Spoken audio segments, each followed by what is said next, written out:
Pessoal, estamos aqui de novo. Gente, vocês perguntaram tanta coisa nas caixinhas que a gente aí resolveu colocar, né, um dia de gravação especial para você perguntou, a gente respondeu. Então, presta atenção que vai ter bastante, inclusive, curiosidades nesse bloco.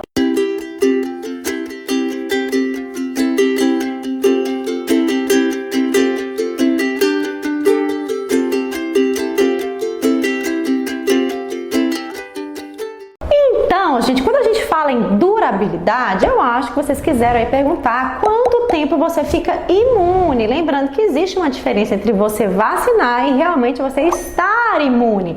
E é todo esse cálculo que é feito quando a gente faz o esquema da vacina, quantas doses tem que ter, o intervalo.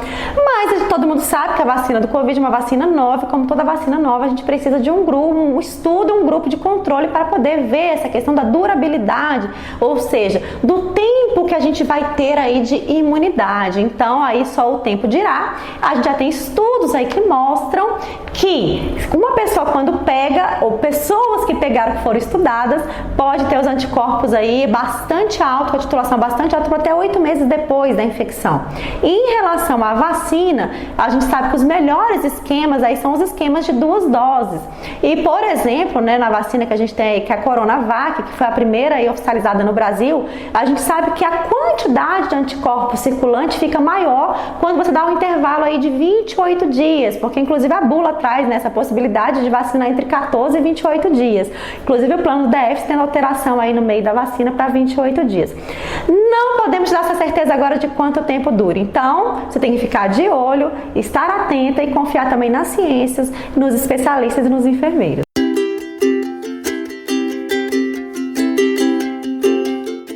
Vamos lá.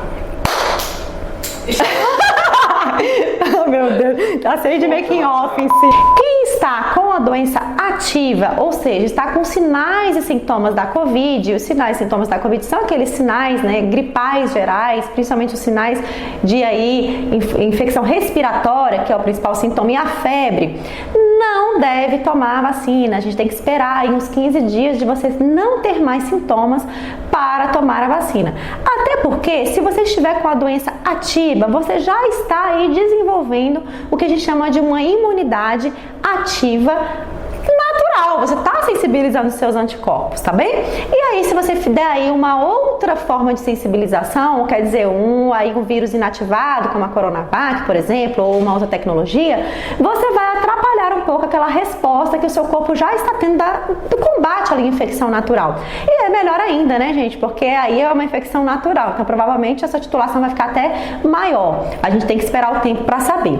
E se você está com suspeita também da doença, a mesma coisa, até porque a gente sabe que existem os testes que tem aí essa sensibilização do teste, o momento que você coletou o teste, tudo isso é importante e pode a gente ter um falso negativo ou até um falso positivo. Então, se você está com suspeita, é o mesmo raciocínio, a gente também vai aguardar para ter certeza se você não teve uma resposta numa imunidade aí ativa aí naturalmente. E inclusive, se a gente usa isso para todas as vacinas, quando a gente está, por exemplo, com febre e essa febre é acima de 38,5, ou seja, uma febre um pouco mais moderada ou até uma febre grave, a gente prefere, não é uma contraindicação, tá, gente? Contraindicação é quando você não vai fazer de maneira nenhuma, mas a gente prefere adiar a vacinação. É a mesma situação aqui. Se você está com uma doença febril, a gente adia a vacina.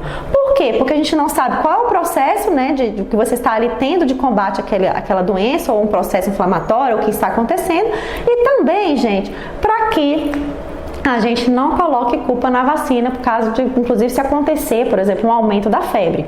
Aí a gente pode colocar a culpa na vacina dizendo que foi um evento adverso grave da vacina.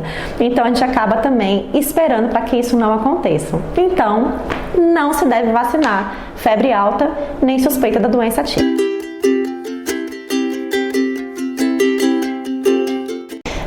Você já teve Covid, não quer dizer que você pode andar por aí sem máscara, livre, leve, solto, feliz da vida, não, gente. Então, quem já teve Covid, nós temos que entender que cada um responde de uma maneira a um patógeno e também cada um tem um tipo de sistema imunológico. Até porque, gente, o nosso sistema imunológico e a resposta a uma vacina vai depender de vários fatores, mas sempre ligado a 2 coisas: aquela composição da vacina e a você. A sua idade, por exemplo, pode fazer a diferença se você tem problema imunológico. Ou seja, se você teve Covid, pode ser que você não consiga manter esses anticorpos com a titulação, anticorpos de memória, gente grande, IgG, por um tempo prolongado. A gente nem sabe quanto tempo a gente vai conseguir essa memória. Se nós vamos ter mutações virais, com necessidade de vacinas, por exemplo, de reforços. Então, gente, se você teve Covid, mesmo assim, a gente indica a vacinação. Até porque uma regra geral de vacina é que você ter tido aquela doença não contraindica a vacina àquela doença. Então, você sim deve vacinar.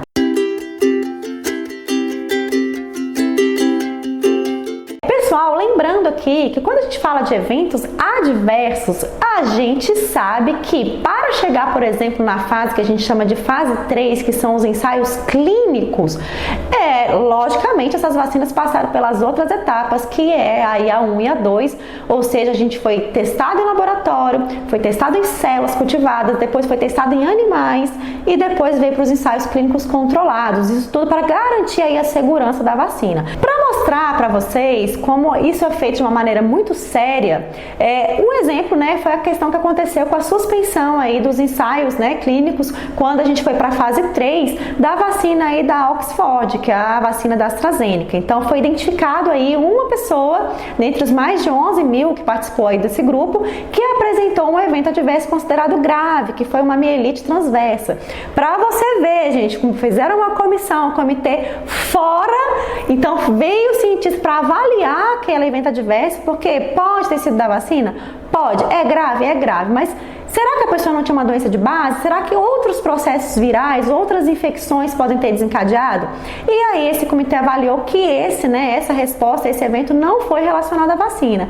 E a gente viu que aí voltaram-se as fases e foi até o final, e graças a Deus, inclusive, é uma vacina que está liberada aqui também pela nossa agência de vigilância. Isso mostra a segurança com que são feitas as vacinas, e também nós temos que lembrar que todo evento adverso grave de vacina, ele é um evento de notificação compulsória, inclusive imediata. Atenção, concurseiros, é aquele que você tem que fazer em 24 horas, seja por telefone ou pelo sistema da intranet. Gente, mas nós estamos falando de uma vacina nova e a maioria das vacinas tem eventos adversos bastante leves e comuns. No geral, nas vacinas que aí já estão há muitos anos, a gente não precisa notificar, mas também para a gente conseguir acompanhar aí tudo que vai acontecer em relação à vacina da Covid-19, a agência de vigilância aqui nossa pediu para que todos os eventos fossem notificados, inclusive o mais leve possível. E graças a Deus, até agora a gente não teve nenhum evento adverso. Então, graças a Deus, a gente não teve aí nenhum evento adverso, nem moderado, nem grave, para tanto a Coronavac como aí a AstraZeneca Oxford, aí autorizada pela nossa Anvisa. Nós estamos de olho, e os eventos aí mais relatados foi uma leve dor no corpo, dor no local da aplicação e aí uma febre baixa, tá bom? Então são os eventos que a gente realmente espera de qualquer vacina. Pessoal, então vamos responder essa pergunta. Provavelmente sim. Deise, você não respondeu. Calma, eu vou te responder. Não, como nós estamos aí num processo rápido, tanto que vocês sabem que essa autorização da Anvisa, ela foi feita de uma maneira emergencial, o que também não quer dizer que essas vacinas não passaram por todas aquelas etapas clínicas que a gente já conversou em relação à segurança da vacina. Mas quando a gente fala em gestante e em lactantes, mulheres que estão amamentando, nós temos que pensar duas situações. Primeiro, que elas estão, lembra que eu falei para vocês que uma das coisas que relaciona a resposta da vacina é a situação da pessoa? Idade, por exemplo, é uma, estado imunológico, e se ela está, por exemplo, gestante, muda várias coisas no nosso organismo, ok? Em relação à segurança, a gente se preocupa muito com a questão da teratogenicidade. Nunca nem vi. Teratogenicidade. O que é isso? São medicamentos, vacinas, tratamentos que podem levar a um efeito de má formação do bebezinho que está nessa barriga da mãe. Então, para a gente dar toda a segurança e dar o 100% e vacina e seja feliz, a gente tem que esperar mais alguns estudos. A gente sabe que gestante não pode tomar vacina de, por exemplo, os agentes vivos atenuados. É uma regra até de cursinho que eu falo para você que foi meu aluno em sala. Eu falo assim, gestante não toma vacina viva, lembra disso? Pois é. Em relação, por exemplo, a Coronavac, que foi aprovada aqui, a própria vacina de Oxford, que usa um vetor viral, nenhuma é viva. Mas nós precisamos de mais estudos para garantia, né, de não acontecer nada com esse bebezinho. A Anvisa e a FDA, elas ficam de olho, que são agências regulamentadoras, para que a gente tenha autorização disso. Para facilitar mais a vida aí de todo mundo, se fez uma tabela norte-americana, que classifica, né, todos os medicamentos e tratamentos em um grupo de 5. E aí a nossa vacina, tanto seja ela da Coronavac, da Oxford, ela está no grupo que a gente chama de grupo B, ou seja, estudos feitos em animais mostram que não teve problema nenhum de má formação desses bichinhos. Mas faltam ainda mais estudos, ou seja, falta aí um grupo maior controle dessa vacina ser feita em gestantes e ser acompanhado por um longo tempo para ver se isso realmente aconteceu ou gerou algum problema nesse bebezinho. E a mesma situação da amamentação. Precisa-se de mais estudos e precisa de um grupo controle a longo prazo para a gente garantir com certeza que possa ser feita e ela ir para o grupo A, que eu brinco que é A de amor e pode fazer de qualquer jeito. Então, no momento, a gente não está indicando essa vacinação para esses dois grupos. Vamos aguardar.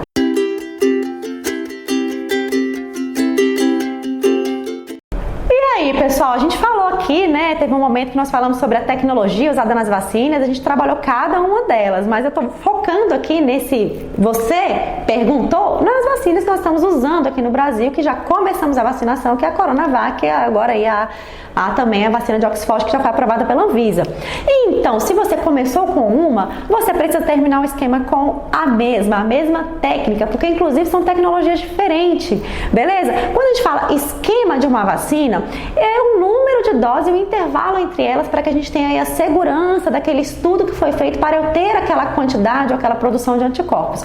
Então, é extremamente importante que quando indicado aquele número de doses e aquele intervalo, isso seja obedecido, porque foram feitos estudos para isso. Se você começou com a Coronavac, você tem que terminar com a Coronavac. O que a gente indica aí são 2 doses, lembrando que é uma tecnologia que usa, né, gente, vírus inativado, e a gente tem aí na bula, inclusive, aí uma sugestão de usar um intervalo entre 14 e 28 dias. Como foi se provado que 28 dias nós conseguimos uma titulação maior, ou seja, uma soroconversão maior, com maior titulação desses anticorpos, a gente teve a indicação aqui no Distrito Federal, por exemplo, para dar esse intervalo de 28 dias. E a bula ainda traz que você não deve aí ultrapassar os 30 dias, porque também você dificulta depois aí essa titulação assim ideal, né, de soroconversão.